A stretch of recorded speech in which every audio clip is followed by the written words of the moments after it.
मैं हूं मोनिका सिंह। बात राजधानी दिल्ली की। केंद्रीय नागरिक उड्डयन मंत्री से मिले सीएम किंजरापू राममोहन नायडू से मिले हैं सीएम धामी। उत्तराखंड में हवाई सेवाओं के विस्तार पर चर्चा।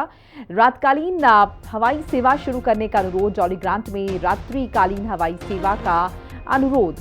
तो यह महत्वपूर्ण मुलाकात किंजरापू राममोहन नायडू से मुलाकात मुख्यमंत्री पुष्कर सिंह धामी की और उत्तराखंड में हवाई सेवाओं का विस्तार किस तरीके से किया जाए, इस पर जोर रहा। देहरादून में केंद्र सरकार ने जारी की धनराशि। राज्य को जारी किए 455 करोड़ 60 लाख रुपए।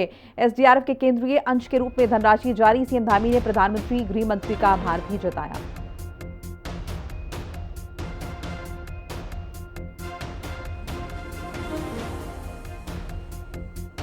तो धनराशि जारी की है प्रधानमंत्री नरेंद्र मोदी ने और इसके बाद सीएम धामी ने उनका आभार जताया है। गृह मंत्री का भी आभार जताया है। केंद्र सरकार ने 1200 करोड़ रुपए की राहत राशि का ऐलान किया है, क्योंकि यहाँ पर आपदा से जूझ रहा उत्तराखंड, जिस तरीके से भारी बारिश और बाढ़ तबाही देखी उत्तराखंड ने, उसके बाद प्रधानमंत्री नरेंद्र मोदी ने इस राशि का ऐलान किया। हालांकि इसको नाकाफी बताया है कांग्रेस पार्टी ने और 20,000 करोड़ के पैकेज की मांग की है। एक तरफ 20,000 करोड़ और एक तरफ मात्र 1200 करोड़।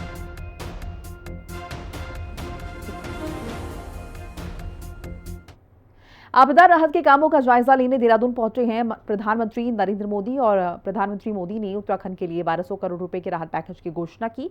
पीएम ने तत्कालिक पैकेज के ऐलान के साथ ही कहा कि नुकसान के विस्तृत आकलन के बाद राज्य को और मदद दी जाएगी। वहीं कांग्रेस ने आपदा प्रबंधन के लिए राज्य के लिए घोषित राहत पैकेज को नाकाफी बताया है। उत्तराखंड को 1200 करोड़ रुपए दे गए पीएम मोदी। आपदा प्रबंधन के लिए नाकाफी, कांग्रेस बोली। हरीश रावत बोले आपदा प्रभावितों में निराशा। बीजेपी ने पूर्व सीएम पर किया जवाबी हमला। आपदा की मार से जूझते उत्तराखंड में राहत कार्यों का जायजा लेने देहरादून पहुंचे प्रधानमंत्री नरेंद्र मोदी ने आपदा पीड़ितों से मुलाकात कर उनकी समस्याएं जानी। राहत बचाव में लगे जवानों से बात कर उनके सामने आ रही चुनौतियों को समझा। इसके बाद प्रधानमंत्री ने राज्यपाल और सीएम पुष्कर सिंह धामी के साथ हाई लेवल बैठक की। बैठक के दौरान अलग अलग क्षेत्रों में आपदा से हुए नुकसान के साथ ही पीएम ने राहत और बचाव के कामों की ताजा स्थिति की जानकारी ली। साथ ही भविष्य की चुनौतियों पर चर्चा की। बैठक के दौरान प्रधानमंत्री ने उत्तराखंड के लिए 1200 करोड़ रुपए के तात्कालिक राहत पैकेज का ऐलान किया। पीएम ने कहा कि इसके साथ ही केंद्रीय टीमों की ओर से किए जा रहे नुकसान के विस्तृत आकलन के आधार पर राज्य को अतिरिक्त सहायता राशि भी दी जाएगी। उत्तराखंड को 1200 करोड़ रुपए का तात्कालिक राहत पैकेज। मृतकों के परिजनों को 2 लाख रुपए, घायलों को 50,000 रुपए की मदद। आपदा में अनाथ बच्चों को पीएम केयर्स फॉर चिल्ड्रन से मदद। पीएम आवास योजना के तहत क्षतिग्रस्त घरों के पुनर्निर्माण के लिए परियोजना। सड़कों, स्कूलों और ढांचागत पुनर्निर्माण के लिए केंद्र से मिलेगा सहयोग। केंद्रीय टीमों की नुकसान के आकलन की रिपोर्ट के बाद दी जाएगी और मदद। प्रधानमंत्री ने जहां आपदा प्रबंधन के कामों में तेजी लाने के लिए राज्य को तात्कालिक रूप से 1200 करोड़ रुपए का राहत पैकेज दिया है, वहीं कांग्रेस ने इसे नाकाफी बताया है। पूर्व सीएम हरीश रावत ने कहा है कि पीएम ने अपने दौरे के दौरान उम्मीद से कहीं कम मदद का ऐलान किया। वहीं हिमालयी क्षेत्र में आपदा के प्रभाव को कम करने के लिए राष्ट्रीय नीति बनाने का जिक्र तक नहीं किया, जो निराशाजनक है। हरीश रावत के बयान पर बीजेपी ने पलटवार करते हुए कहा है कि हरीश रावत ने तो खुद सरकार चलाई है, वो बताएं कि 2013 की आपदा में उन्हें केंद्र सरकार से कितनी मदद मिली थी।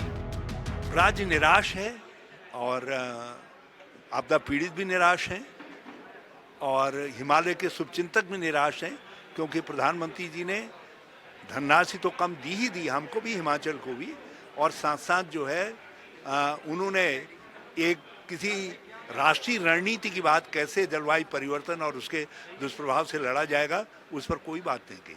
आपदा के मानकों को बदलने पर कोई बात नहीं कही।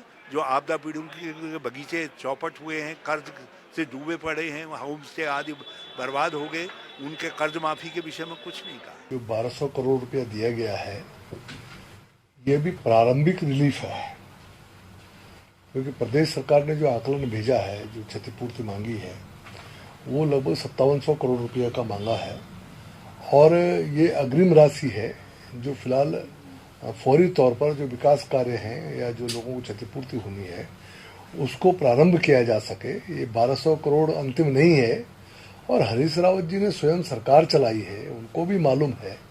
और जब 2013 की जो आपदा आई थी, केदारनाथ आपदा आई थी, उनसे ही पूछ लीजिए आपको अग्रिम राशि कितनी मिली थी।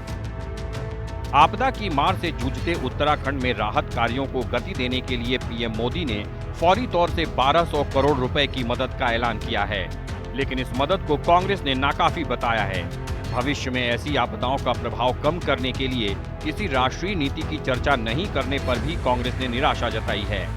ऐसे में पीएम की घोषणा के बाद प्रदेश सरकार के सामने आपदा प्रभावितों तक जल्द से जल्द वित्तीय मदद पहुंचाने के साथ ही पुनर्वास और पुनर्निर्माण के कामों को आगे बढ़ाने की चुनौती रहेगी, जिससे विपक्ष की निराशा का ये स्वर आपदा पीड़ित जनता के दिल में ना घर कर पाए। देहरादून से संवाददाता दीपिका भंडारी और शुभांगी भट्ट के साथ ब्यूरो रिपोर्ट, हिंदी खबर। ग्रामीण विकास मंत्री गणेश जोशी ने ग्राम्य विकास विभाग के अधिकारियों के साथ समीक्षा बैठक की। इस दौरान उन्होंने केंद्र और राज्य सरकार की ओर से संचालित योजनाओं की प्रगति की विस्तार से जानकारी ली। ग्राम्य विकास मंत्री ने अधिकारियों को उत्तराखंड के मिलेट्स की देश भर में बढ़ती डिमांड को देखते हुए राज्य में इनके उत्पादों को और बढ़ावा देने का निर्देश दिया। उन्होंने कहा कि पर्यटक स्थलों और चारधाम यात्रा मार्ग पर मिलेट्स आधारित बेकरी स्थापित की जाए, जिससे यहां आने वाले तीर्थयात्री और पर्यटक स्थानीय उत्पादों से सीधे जुड़ पाएं। कांग्रेस और उत्तराखंड क्रांति दल समेत अन्य विपक्षी पार्टियों के नेता सोशल मीडिया पर उत्तराखंड में नेपाल जैसा आंदोलन होने की पोस्ट शेयर कर रहे हैं। इस पर भाजपा प्रवक्ता विपिन कैंथला ने कहा कि अगर विपक्षी पार्टियां ऐसा पोस्ट शेयर कर रही हैं तो ये घृणित मानसिकता है। उन्होंने कहा कि तमाम एजेंसियां सोशल मीडिया पर नजर बनाए हुए हैं, अगर कोई माहौल खराब करेगा तो उसके खिलाफ कार्रवाई होगी। पक्ष अगर जो इस प्रकार की चीज़ें करना चाहता है तो उनकी घृणित मानसिकता है, छोटी मानसिकता है और इस मानसिकता से बाहर उनको निकलना चाहिए।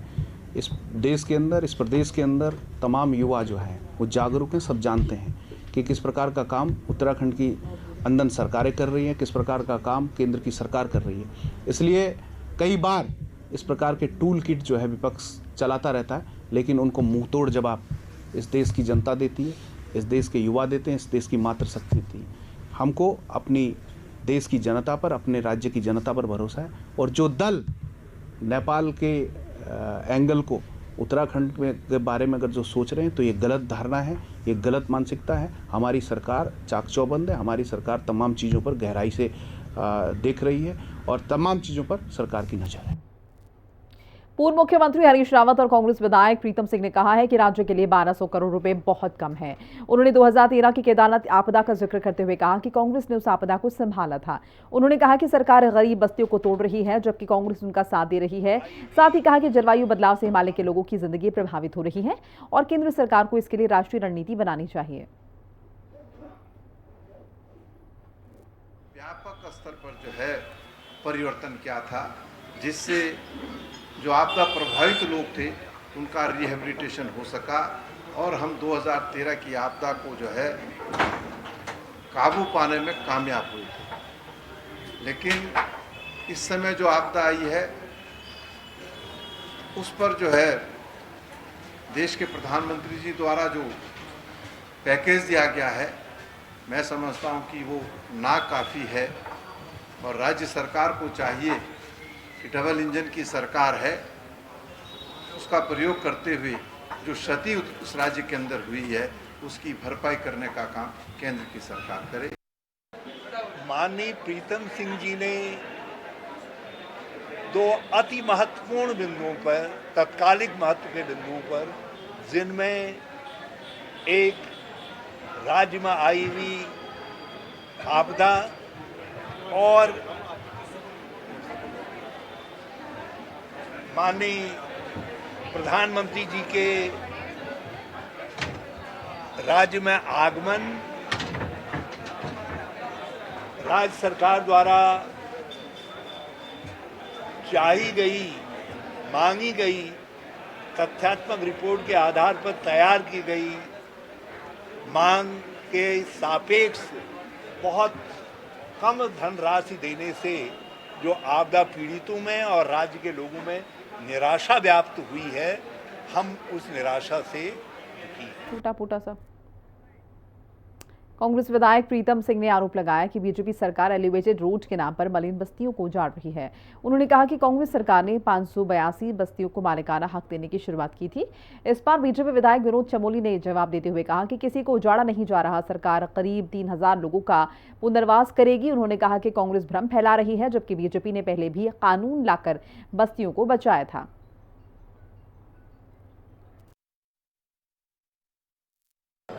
जब हमारी सरकार थी, हमारी सरकार के समय एक कमेटी का गठन किया गया था और उसमें 582 मलिन बस्तियों को चिन्हित किया गया था और उन मलिन बस्तियों को मालिकाना हक देने की शुरुआत भी हमारी सरकार ने प्रारंभ किया। लेकिन उसके बाद मलिन बस्तियों के साथ जिस तरीके से सरकार लगातार घोर उपेक्षा करने का काम कर रही है, मलिन बस्तियों में भय का वातावरण जो है बनाने का काम कर रही है, निशान लगा करके लोग आज डरे हुए हैं, सहमे हुए हैं, तो निश्चित रूप से कांग्रेस ने विधानसभा के माध्यम से एक कानून भी बनाया था कि हम मलिन बस्तियों को मालिकाना हक देने का काम करेंगे। उसको भी जो है सरकार मानने के लिए तैयार नहीं, उसका भी लगातार उल्लंघन हो रहा है। प्रदेश में जो है मुख्य विपक्षी दल होने के नाते मलिन बस्तियों को संरक्षित करने के लिए, जैसा भी पूर्व मुख्यमंत्री आदरणीय हरीश राव जी ने कहा, हम सरकार का घेराव करने का भी काम करेंगे। नैनीताल में लगातार हो रही बारिश के चलते कई क्षेत्रों में भूस्खलन का खतरा मंडरा रहा है। बारिश से सड़कें, पहाड़ियां दरक रही हैं। 7 नंबर क्षेत्र में सीसी मार्ग के धंसने की संभावना जताई जा रही है। वहीं मॉल रोड पर भी जगह जगह दरारें दिखाई दे रही हैं। स्थिति की गंभीरता को देखते हुए जिलाधिकारी ने पीडब्ल्यूडी, सिंचाई विभाग और भू वैज्ञानिकों की संयुक्त टीम को तत्काल प्रभाव से जांच के निर्देश दिए हैं। डीएम ने कहा है कि टीम विस्तृत सर्वे का जल्द ही सुरक्षात्मक उपायों का प्रस्ताव तैयार करेगी, जिससे किसी बड़े नुकसान को रोका जा सके।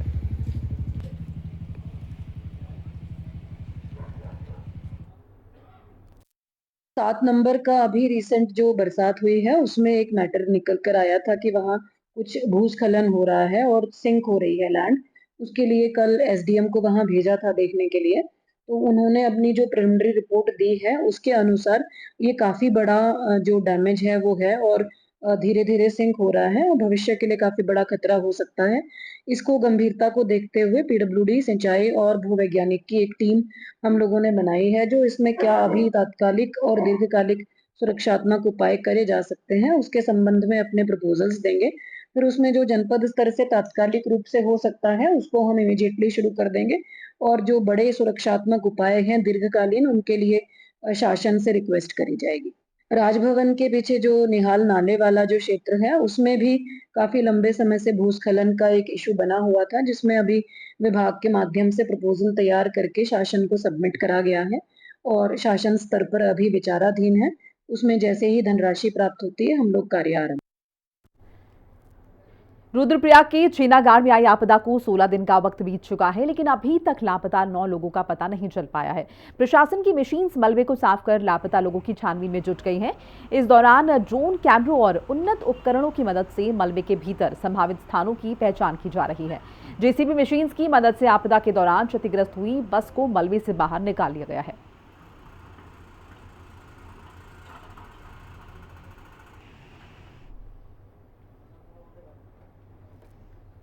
रुद्रप्रयाग जिले में भारी बारिश के कारण बसु केदार तहसील के कई गांव आपदा प्रभावित हुए हैं। इस मुश्किल परिस्थिति में जिला प्रशासन की ओर से हेलीकॉप्टर समेत विभिन्न माध्यमों से प्रभावित गांवों तक राहत सामग्री पहुंचाई गई। आपदा प्रभावितों की मदद को लेकर उत्तर प्रदेश सरकार ने भी संवेदनशील पहल की है। यूपी सरकार ने राहत सामग्री से भरे 6 ट्रक रुद्रप्रयाग जिला मुख्यालय भेजे हैं। इन ट्रक्स में राशन किट, खाद्यान्न सामग्री, तिरपाल, टेंट, बाल्टियां और अन्य जरूरी चीजें हैं। इन्हें जिला प्रशासन की देखरेख में जल्द ही आपदा प्रभावित क्षेत्रों में भेजकर स्थानीय ग्रामीणों में बांटा जाएगा।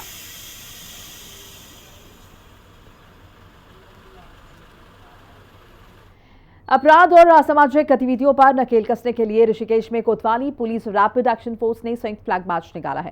Flag march Dehradun road, Chandreshwar Nagar, Chandrabhaga और त्रिवेणी घाट से नटराज चौक तक निकाला गया। इस दौरान पुलिस अधिकारियों ने स्थानीय नागरिकों से अपील की कि अगर कोई असामाजिक तत्व शांति भंग करने की कोशिश करता है तो तुरंत इत्तला करें पुलिस को, जिससे कि कड़ी कार्रवाई की जा सके।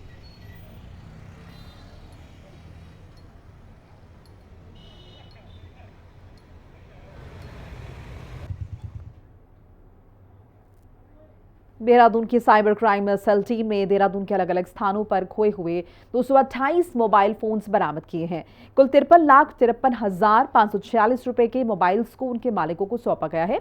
देहरादून एसएसपी ने कहा है कि कम कीमत के लालच में किसी भी अनजान व्यक्ति से लोग बिना वैध बिल के कोई मोबाइल फोन ना खरीदें।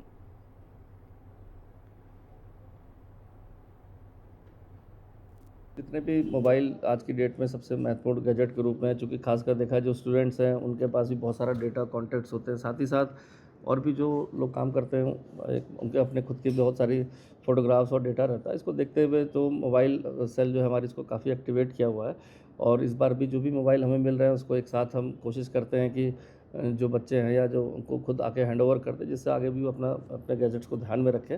और आज इसी तरह से काफ़ी सारे मोबाइल जो हमारे 100 से ज़्यादा अभी बरामद किए थे उनको अभी हमने हैंड ओवर किया है और इस तरह से हर महीने कोशिश रहती है कि 100 सवा 100 जो भी मोबाइल मिसिंग में है उसको हम ट्रेस करके उन तक पहुंचा दें।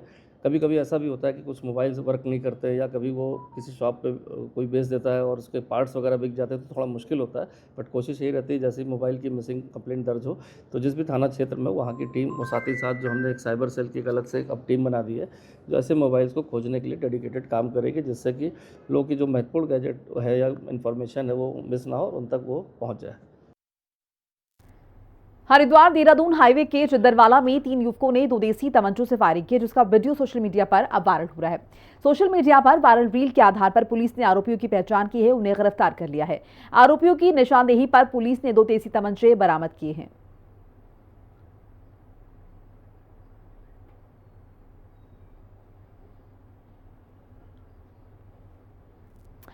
हरिद्वार की शिवलोक कॉलोनी में एक महिला की उसके प्रेमी ने लोहे की रॉड से हत्या कर दी। हत्या के बाद आरोपी ने खुद थाने में जाकर जुर्म कबूल कर लिया। मृतक और आरोपी का पिछले 11 साल से रिलेशन था। दोनों के बीच झगड़ा और शक को लेकर तनाव था। झगड़े के दौरान मुकेश ने पिंकी की हत्या कर दी।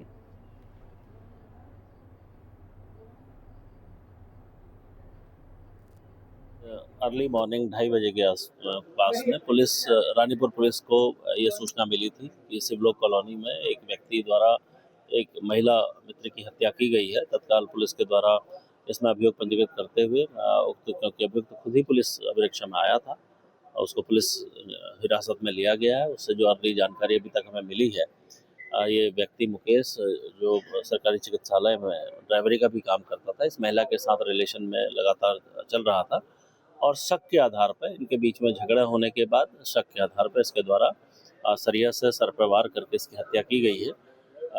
इसके पीछे जो कारण है उसके बारे में अभी उसे विवेचना में सम्मिलित किया जाएगा। जो अर्ली जानकारी मिली है ये एक तरीके से शक के बिना पे ही ये घटना कारित किया जाना प्रतीत होता है। बाकी विवेचना में सभी पहलुओं को सम्मिलित किया जाएगा। काशीपुर के ग्राम कच्छनाल गुसाई में मंदिर की जमीन पर अवैध मजार बनी थी, जिसे प्रशासन ने बुलडोजर से तोड़ दिया है। मजार बनाने वालों को पहले नोटिस दिया गया था, लेकिन कोई जवाब नहीं आया। स्थानीय लोगों ने कहा है कि पहले यहां मंदिर हुआ करता था, बाद में मजार बना दी गई। सीएम धामी के निर्देश पर उत्तराखंड में अब तक 553 अवैध धार्मिक ढांचे जो हैं वो हटाए जा चुके हैं।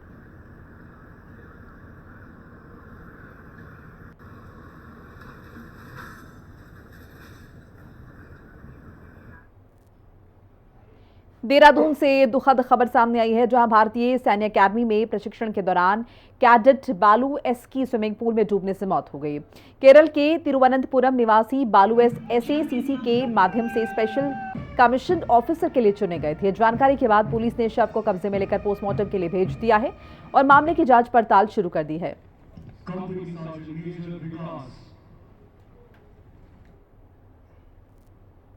रुद्रप्रयाग में 17 सितंबर से 2 अक्टूबर तक 240 से ज्यादा स्वास्थ्य शिविर लगाए जाएंगे। इस अभियान में गर्भवती महिलाओं की जांच और कैंसर की मुफ्त स्क्रीनिंग होगी। डॉक्टर शिखा जंगपांगी ने तैयारियों का निरीक्षण किया। अभियान में बड़े स्वास्थ्य कैंप, दिव्यांग शिविर और ब्लड डोनेशन कैंप भी शामिल हैं।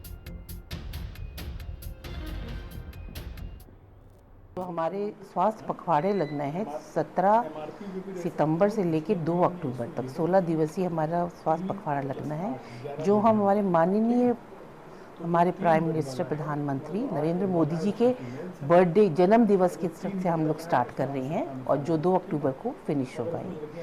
इसमें हमारे इसी के क्रम में इसमें हमारे मुख्यमंत्री श्री धामी जी के ने भी हमें इवन हमारे हेल्थ मिनिस्टर हमारे धन सिंह रावत जी के दिशा निर्देशों के क्रम में हम लोग को गवर्नमेंट ऑफ इंडिया के द्वारा भी दिए गए दिशा निर्देशों के क्रम में हम लोग इन कैंप्स को लगा रहे हैं, जिसका एक जो मेन लोगो हमारा जो है वो है स्वस्थ नारी सशक्त परिवार। क्योंकि आपको पता ही है कि अगर हमारी नारी स्वस्थ रहेंगी तो परिवार भी स्वस्थ रहेगा। तो इसमें हमें समय समय पर गाइडलाइन मिले हैं, जिसको हम लोग यहाँ पे माइक्रो प्लान जिला रुद्रप्रयाग का सीएमओ ऑफिस में हम लोग और डीएम से भी हमने समन्वय, ये एक इंटरसेक्टोरियल एक ये है जिसमें केवल स्वास्थ्य नहीं, इसमें और भी हमारे विभाग जुड़ेंगे। नवरात्र और त्योहारी सीजन को देखते हुए मुख्यमंत्री पुष्कर सिंह धामी के नेतृत्व में प्रदेश सरकार ने उपभोक्ताओं की सेहत को प्राथमिकता देते हुए बड़ा कदम उठाया है। खाद्य सुरक्षा और औषधि प्रशासन अलर्ट मोड पर आ गया है। विभाग की ओर से प्रदेश भर में कुट्टू के आटे की गुणवत्ता और सुरक्षा सुनिश्चित करने के लिए विशेष अभियान चलाया जाएगा। एफडीए आयुक्त डॉक्टर आर राजेश कुमार ने कहा है कि नवरात्र के दौरान उपवास में इस्तेमाल होने वाले कुट्टू के आटे को अब बिना लाइसेंस और पंजीकरण के नहीं बेचा जा सकेगा। कुट्टू का आटा सिर्फ पैकिंग में ही बेचा जाएगा, जिससे उपभोक्ताओं को सुरक्षित और मानक के अनुरूप उत्पाद मिले। नियमों का उल्लंघन करने वालों के खिलाफ सख्त कार्रवाई की जाएगी। लक्सर में खाद्य सुरक्षा विभाग के डिप्टी कमिश्नर आरएस रावत ने व्यापारियों और कारोबारियों के साथ बैठक की। बैठक में उन्होंने त्योहारों पर कुट्टू आटा और दूसरी खाद्य पदार्थों की गुणवत्ता को लेकर दुकानदारों को कड़े निर्देश दिए। उन्होंने कहा कि मिलावट बर्दाश्त नहीं की जाएगी और बिना बिल बिक्री से बचा जाए। दूध, दही, मिठाई में मिलावट पर सख्त कार्रवाई होगी। सभी दुकानों के लिए लाइसेंस कंपलसरी किया गया है। खाद्य विभाग द्वारा आज एक बैठक आयोजित की गई थी। सभी व्यापारियों ने उसमें सहयोग किया और सभी अधिकारी हमारे पहुंचे। कमिश्नर साहब भी आए, जिले से भी अधिकारी आए। उन्होंने हमें जो सुझाव दिए हैं खाद्य संबंधी, उनका हम पूरा पालन करेंगे और हमारे व्यापारी उसका पूरा पालन करेंगे। जैसे विशेष रूप से नवरात्रे आ रहे हैं, नवरात्र में कुट्टू की जो क्षमता होती है रखने की कुछ समय की होती है, उसके लिए उन्होंने एक दिशा निर्देश दिया है कि हम इतने दिन तक उसको सुरक्षित रख सकते हैं। थोड़ी मात्रा में उसको मंगाएं और थोड़ा बेचें। इसके व्यापारियों के साथ साथ गृहिणियों को भी बताएं कि इसको हम कैसे इस्तेमाल करें। देखिए, आने वाले नवरात्रि त्योहार और दीपावली को देखते हुए आयुक्त महोदय के निर्देश है हमारे पास कि आप किसी भी कार्रवाई करने से पहले आम उपभोक्ताओं और आम व्यापारियों को इस कुट्टू के आटे और अन्य खाद्य पदार्थों के संबंध में किस तरीके से जो है मिलावट होती है, किस तरीके से गलतियां होती हैं, उसकी संबंध में जन जागरूक किया जाए। उसी संबंध में हमारे आज लक्सर क्षेत्र पूरे हरिद्वार को लेकर हमने किया। आज लक्सर क्षेत्र में हम आए हैं और व्यापार मंडल वालों के साथ पूरे व्यापारी बंधु जो यहाँ के लक्सर के आए हैं उनके साथ सौहार्दपूर्ण रूप से ये हमने आज उनके साथ डिस्कस किया है कि उनकी क्या समस्याएं हैं और कुट्टू के आटे को किस तरीके से उन्होंने बेचना है, क्या क्या सावधानियां उन्होंने रखनी है। और इसी के साथ फिलहाल वक्त हो चला एक ब्रेक का। खबरें लगातार जारी, आप देखते रहिए हिंदी खबर। नमस्कार।